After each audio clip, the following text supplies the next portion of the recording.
I ftuari I ditës.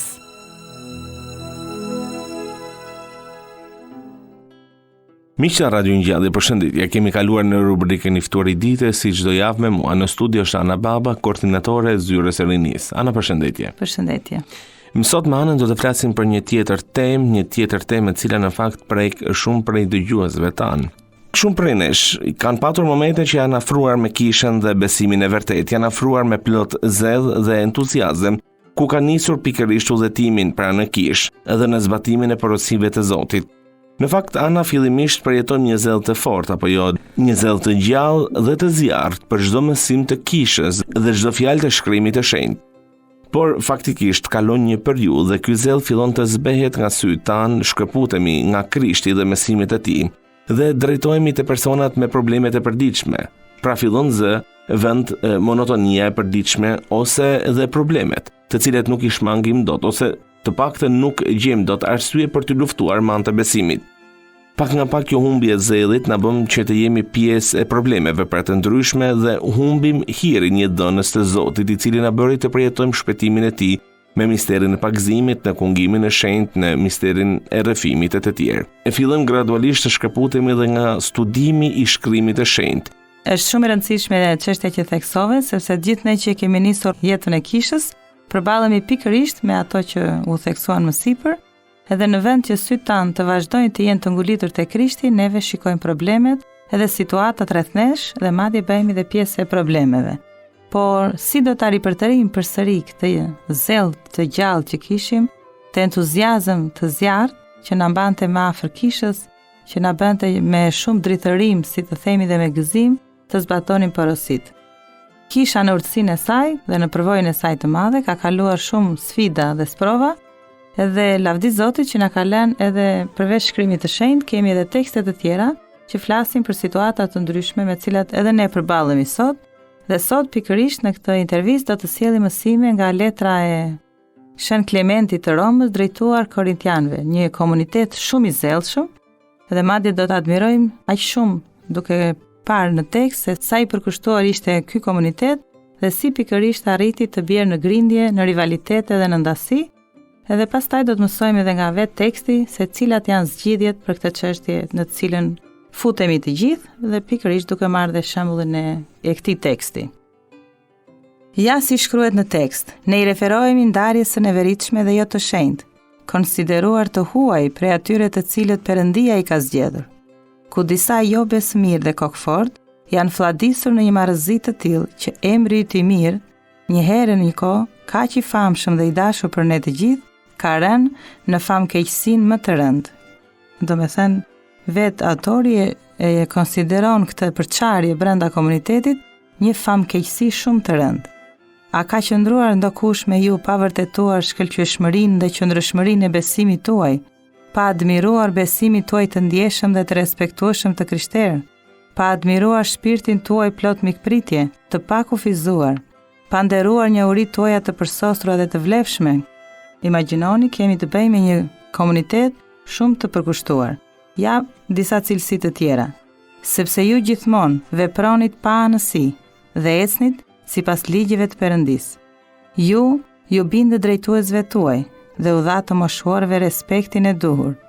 Ju disiplinuat mendjet e të rinjve në përmbajtje dhe denjësi. Ju mësuat gratë tuaja për të kryer çdo gjë pa fajsi dhe me ndërgjegje të plotë dhe t'u japin burrave të tyre ngrohtësinë që ju duhet. Ju I mësuat ato të qëndrojnë me anë të ligjit të bindjes dhe të drejtojnë shtëpitë e tyre me denjësi dhe dëshirë. Dhe vazhdon teksti përsëri, cilëson vlerat që komuniteti I Korintit kishte. Ju ishit të përulur dhe pa pretendime, u bindeshit urdhrave më tepër se sa krijonit të tillë. Me më tepër gëzim jepnit se sa merrnit. Të gëzuar me pjesët e Krishtit dhe të njëmendshëm në unitet për to.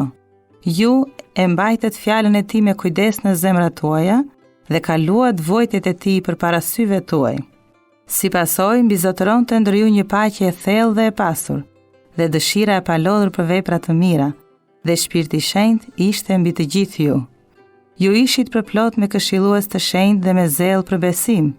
Ju I shtrini duar tek Perëndia I tërfuqishëm, do me thënë luteshit, duke I kërkuar mëshirë nëse në mënyrë të pavullnetshme rat në mëkat. Ditë e natë ju punuat për gjithë vllazërinë, në mënyrë që prej besimit dhe ngushëllimeve tuaja shumica e të zgjedhurve të tij të mund të shpëtohej. Ju keni qenë të sinqert, pa djallëzi, dhe nuk mbajtet mëri askujt. Çdo rebelim dhe skizm ishte e urryer për ju. Ju vajtonit për gabimet e të afërmit tuaj, dhe të metat e tyre I konsideronit dhe tuajet. Asnjëherë s'u penduat për të mirat që bët, dhe ishit gati për çdo punë të mirë. Të stolisur me sjelljen tuaj të virtytshme dhe të respektueshme, ju bët gjithçka me frikën e tij. Porositë e Perëndis ishin të shkruara në fletët e zemrës suaj. Në fakt ana lind pyetja natyrshëm që pavarësisht zellit dhe dashurisë që ne ndjejmë në fillim, pse ndodh që të shfaqen më pas probleme dhe na detyrojnë që të largohemi nga ky zell që kishim në fillim, nga ky zjarr I besimit. Edhe ne vetë kur reflektojmë për veten tonë dhe me admirim kujtojmë hapat e parë të besimit, imagjinoni që kishim dëshirë të bënim të gjitha lutjet që na mësonte Kisha, kishim dëshirë të shfletonim pafund mësimet e shkrimit të shenjtë, ose vraponin për të dëgjuar referata të ndryshme, takime, sikundër ishin takime trinore ose programe të ndryshme, dhe tani vjen një moment edhe themi si ka mundësi, ku është dashuria jonë e parë, pse është vakur ky zell I besimit. Dhe pikërisht tek teksti që kemi në dorë, që I përket shekullit të parë, na vjen përgjigja e këtij konfuzioni që është brenda nesh. Edhe thot autori, ju ishte dhënë çdo lavdi dhe mburrje, dhe ndodhi ajo që është të shkruar. I dashurim hengri piu u majm, dhe u trash dhe filloi të shkelmoj. Nga kjo u ngrit rivaliteti dhe smira, grindja, rebelimi, persekutimi dhe anarkia, lufta dhe robëria. Kështu, të pandershmit u ngritën kundër atyre që mbaheshin me nder, ata pa famë kundër të famshmëve, të marrët kundër të zgjuarve, të rinjt kundër të moshuarve. Për këtë arsye, drejtësia dhe paqja janë larg jush, që kurse cili ka braktisur frikën e Perëndis dhe rritet I verbër në besimin e tij dhe I ka dhënë fund ecjes sipas rregullave të porosive të tij, ose për t'ju sjellë në një mënyrë të denjë për Krishtin. Për më tepër, secili ndjek epshtin e zemrës së tij djallëzore, duke ringjallur atë pandershmëri dhe rivalitet jo të shenjtë, prej të cilit me të vërtet vdekja erdhi në botë. Do me thënë aq ersohemi ne sa të gjithë atë hir që na dha Zoti me anë të mistereve, me anë të përpjekjeve shpirtërore, neve fillojmë të mbushemi me krenari, humbim hirin e Zotit dhe ecim në errësirën e mendjes sonë. Edhe nuk është aq e lehtë kjo ndarjet, grindjet dhe problemet që dalin mes nesh, por mësojmë nga teksti që aq e keq është sa është edhe shkaku I vdekjes. Do me thënë ne vdesim si krijesa, e humbim plotësisht atë dritë që Krishti dha brenda nesh. Ana në fakt në shekullin ku ne jetojmë, shpeshherë mundohemi që të lidhim gjërat e jetës sonë me modernin dhe na duket sikur besimi nuk ecën paralel me modernin. Në fakt, kjo bën që ne brenda nesh të vdesim pak nga pak sa I takon e besimit. Dua në fakt të lexoj një fragment shkruar nga Oshenar Starec Varsanufios I Optinës në lidhje me pohimin e besimit, I cili thotë: I krishteri që I vjen turp të pohoj në jetën e tij Krishtin me vepra dhe me fjalë, në të vërtet nuk ka besuar. Nuk është I denjë të përmendi emrin e tij. Është njeri që sillet dhe bazohet në llogaritë e kësaj bote, pra në gjërat materiale. Kush nuk guxon të mbrojë besimin e tij, I përket kategorisë atyre në të cilën thot Krishti në Ungjil. Sepse cili do që do t'i vi turp për mua dhe për fjalët e mia në këtë brez kur është shkelës e mëkatar, edhe birit e njeriut, do t'i vi turp për atë, kur të vi në lavdinë e atit të tij, bashkë me ëngjëjt e shenjtë. Edhe Krishti, kur thosh këtë fjalë, patjetër që nuk tadhej. E thuhet për në fragmentin e shkruar nga Oshenari I Shenjtë. Është shumë e rëndësishme, neve besojmë se fjalët e shkrimit të shenjtë dhe mësimet e Kishës janë të përjetshme, edhe nuk mund të themi që koha moderne kërkon një përqasje tjetër të mënyrës së të jetorit, sepse siç e thotë edhe teksti, sa herë që largohemi nga mësimet, nga jeta sipas vullnetit Perëndis, ne afrohemi më shumë drejt vdekjes. Nuk flasim vetëm drejt vdekjes fizike, po vdekjes që është më e rëndë se ajo fizike, vdekjes shpirtërore. Edhe ajo që na vjen në ndihmë më shumë se çdo gjë tjetër është që ne jetojmë brenda një tradite të shenjtë dhe të gjallë, që na ka mësuar dhe na ka dhënë shembuj përpara nesh që ne të shikojmë të gjithë historinë e njerëzimit. Për shembull, ne shikojmë që probleme të tilla të rivalitetit kemi që në Zanafil, do me thënë Kaini, xhelos për vllain e tij, madje pikërisht në shkrimin e shenjtë Zoti drejtohet Kain pse i jep e zmatuar dhe pse fytyra jote është e dëshpëruar, sepse ai kishte një rivalitet, kishte xhelozi, kishte smir për vllain e tij, dhe siç e shikojmë në historinë, ai u mbush me smir dhe kjo e zemëroi sa, siç e dimë dhe nga historia, ai vrau vllain e vet. Për shkak të rivalitetit, stërgjyshi i Jakobi u largua me të katra nga vllai i tij, Esau. Ishte rivaliteti i cili shkaktoi Josefit një përndekje deri në vdekje dhe një rënie në skllavëri.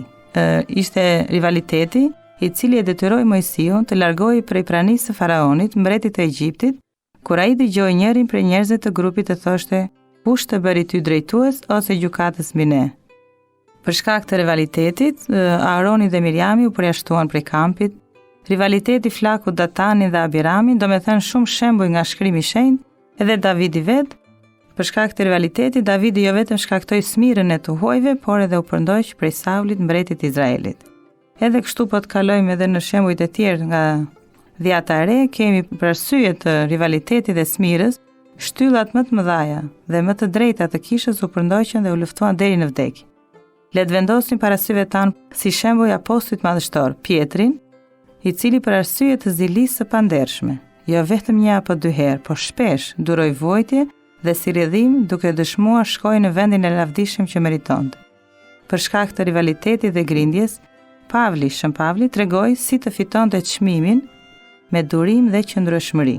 Në shkrimin e shenjtë numërohen edhe 7 herë u lidh me zinxhir, u internua, u qellua me gur, u bë lajmtar i ungjillit në lindje dhe perëndim, fitoi famë të madhe, të cilën besimi i tij e meritonte. Në tërë botën mësoi drejtsinë dhe duke arritur kufijtë e perëndimit, ai dha dëshminë përpara drejtuesve. Dhe kështu i liruar prej kësaj bote, u ngrit në vendin e shenjtë dhe u bë shembull i madh i durimit dhe qëndrueshmërisë. Do me thënë, kisha, besimi ynë, tradita jonë e shenjtë na i ka mësuar të gjitha gjërat me të cilat ne do përballemi në jetën e përditshme. Për shkak të rivalitetit, kemi shenjtorë që janë bërë viktima të shpifjeve të ndryshme, rivaliteti dhe grindja prish familje, rivaliteti dhe grindja përmbys qytete, çrënjos kombe të mëdhenj. Dhe për shkak të rivalitetit u vu ndasi edhe mes burrit dhe gruas, kur ne në shkrimin e shenjtë mësojmë që kjo është kockë e kockave të mia dhe mishi i mishit tim. Po duke futur rivalitetin, edhe këto marrëdhënie janë coptuar, si thua. Në fakt shumë prej nesh janë ndodhen brenda kësaj situate konfuze, ku nuk dinë të orientohen në rrugën e tyre drejt beslimit, cila do të ishte zgjidhja ideale. Edhe ne brenda kësaj vorbulle, si thua, rrjetash të forta të mëkatit, të xhelozisë, të rivalitetit, të dëshirave jo të perëndishme, e ndjejmë veten tonë si të burgosur. Edhe si shteksuam edhe në fillim, rivaliteti që sjell vdekjen, përçarja, sepse atje kur nuk është uniteti, atje nuk ka as gëzim as paqe, dhe e përjetojmë dhe vetë, e shikojmë dhe nga historia e kishës, dhe kjo situatë nuk është ajo që do Perëndia, që ne ta kalojmë jetën me gëzim, që ne të kalojmë jetën duke falendëruar Zotin, se për këtë jemi thirrur. Por kisha na jep përsëri një rrugë zgjidhje, edhe pse ne her pas here bijem në mëkat, sepse dihet që jemi natyrë e rënë, priremi gjithmonë nga e keqja, edhe nuk është e lehtë të shkëputemi nga materia dhe nga gjërat që janë të dukshme dhe të kapshme dhe t'i mbajmë sytë e Krisht. Por teksti letrës së parë të Klementit na këshillon dhe na thotë që po i shkruajmë këto gjëra, që jo vetëm t'ua i themi juve, besimtarve dhe komunitetit të Korintit si këshilla, por thotë që ne të gjithë ta kujtojmë edhe veten. Edhe ne sot në këtë intervistë që po i lexojmë, të kujtojmë ne veten dhe të gjithë dëgjuesit tanë që të gjitha këto janë shkruar për ne, për ndërtimin ton, për shërimin ton, për të mirën ton. Të gjitha mësimet që kisha na jep janë për ne, janë nga dashuria e Zotit për ne dhe nga dashuria e barinjve, e njerëzve që Perëndia ka caktuar në shërbimin e misionit të tij. Sepse e thot Shën Klementi, ne jemi në të njëjtën arenë dhe marrim pjesë në të njëjtën përpjekje. Sikundër edhe ne që po flasim në emision, të këto fjalë që po themi, ja kujtojmë edhe vetes, ja kujtojmë edhe dëgjuesve tanë, dhe që thotë që sot e tutje, ne duhet të hedhim tutje interesat tona boshe dhe të pavlera, dhe të kthehemi në rregullin e lavdishëm dhe të shenjtë të traditës sonë. Do të thënë, ne e dim rrugën e kishës, ne e dim rrugën e mësimeve të Ungjillit. Le të kthehemi te ky rregull. Le të kthehemi te kjo bindje e mësimeve të Ungjillit. Le të kthehemi te urtësia dhe te mësimet e drejtuesve tanë shpirtëror. Le të kthehemi tek uniteti i kishës. Le të dëgjojmë barin tanë dhe të zbatojmë këshillat e tyre. Le të vëmë re se çfarë është e mirë, dhe është e kënaqshme dhe e pranueshme prej Atij i cili na krijoi. Le të ngulim syt tanë në gjakun e Krishtit dhe le të kuptojmë sa i çmuar është për atin e Tij që kur hodhi mbi ne shpëtimin dhe solli hirin e pendimit ndaj tërë botës. Le të shohim tërë brezat dhe që prej një brezi në tjetrin të vështrojmë se Zoti ka ofruar një mundësi pendimi. Do me thënë sado, situata e mund tjetë e rëndë, e vështirë, e papërballueshme, që ka hequr çdo shenjë jetet brenda nesh, thot Zoti ka ofruar një mundësi shpëtimi, një mundësi pendimi, ndaj atyre të cilët janë të gatshëm të kthehen tek Ai. Dhe kjo ngelet thirrja jon. Nëse jemi të gatshëm të kthehemi tek Ai. Noeja predikoi pendimin dhe ata që ja vënë veshin u shpëtuan. Jonai predikoi shkatrimin e Ninevitëve dhe kur ata u penduan për mëkatet e tyre, ata u pajtuan me Perëndin nëpërmjet lutjeve të tyre dhe fituan shpëtimin, megjithse nuk ishin populli i Perëndis. Lajmtarët e hirit të Perëndis folën mbi pendimin nëpërmjet hirit të shenjtë, por edhe vetë Zoti foli për pendimin me një betim. Për sa jetoi, thot Zoti, nuk dëshiroj vdekjen e mëkatarit, por pendimin e tij. Zoti shtoi edhe këtë gjë. Pendohu o shtëpi e Izraelit për pandeshmëritë e tua. Thuaju bijve të popullit tim, mëkatet tuaja do të shtrihen nga toka në qiell dhe do të bëhen më të kuqe se gjaku dhe më të zeza se thesi i lirit. Dhe ju duhet të ktheheni me tërë zemrën tuaj dhe të thoni: Atë, unë do të kushtoj vëmendje sikurse të ishit të shenjtë. Dhe në një vend tjetër thuhet kështu: Lahuni dhe bëhuni të pastër, pastroni shpirtrat prej pandershmërisë para syve të mi. Jepini fund pandershmërisë, mësoni të silleni mirë, përkushtojeni veten drejtësisë, shpëtohuni prej gabimit, ngrini lart të drejtat e jetimit dhe jepini të drejtë gruasve. Dhe ejani, le të arsyetojmë së bashku, thot Zoti, dhe nëse mëkatet tuaja janë të purpurta, do t'i bëj ato të bardha si bora, dhe nëse janë të kuqe, do t'i bëj si leshi i bardhë. Dhe nëse do të më kushtoni vëmendje, do të hani gjërat e mira të tokës, dhe nëse nuk do të më kushtoni vëmendje, shpata do të përlaj.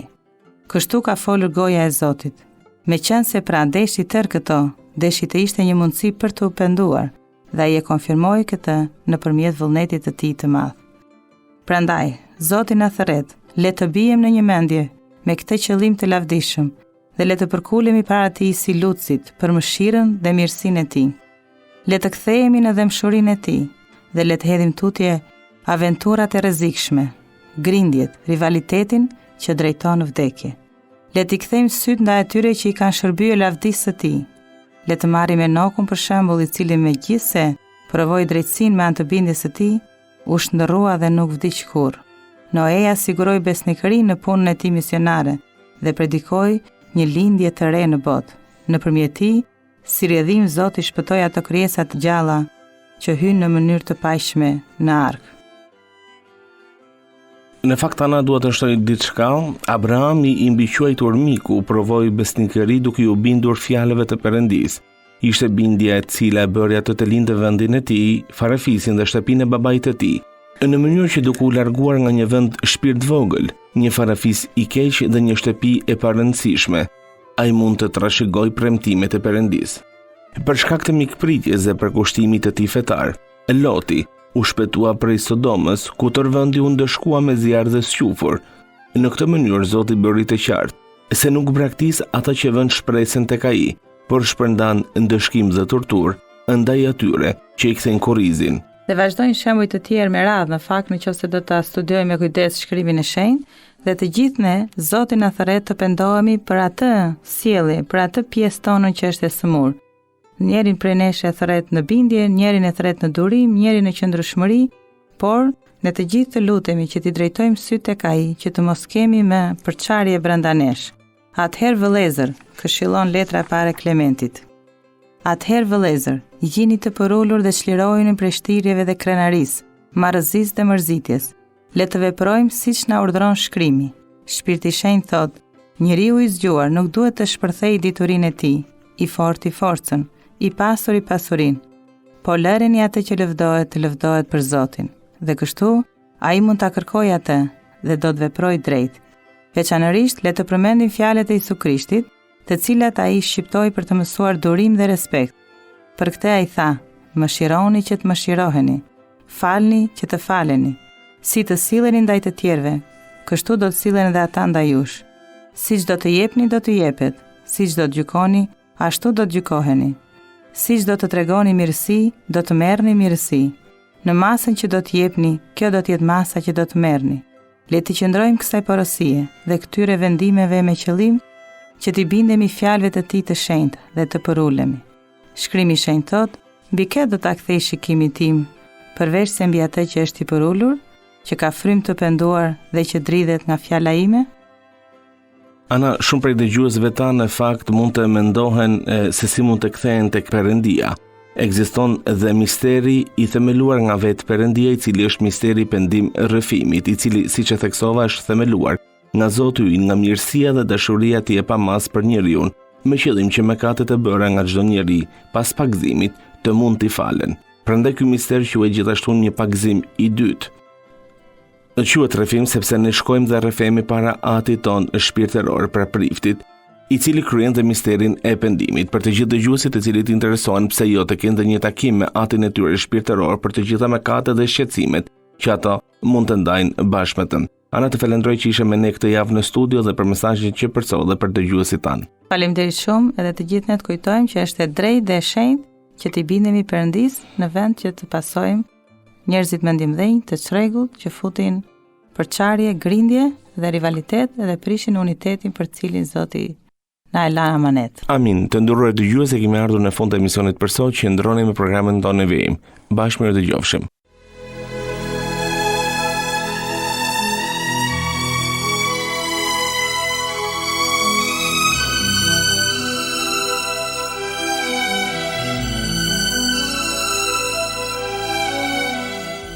Ndoqët i ftuari i ditës.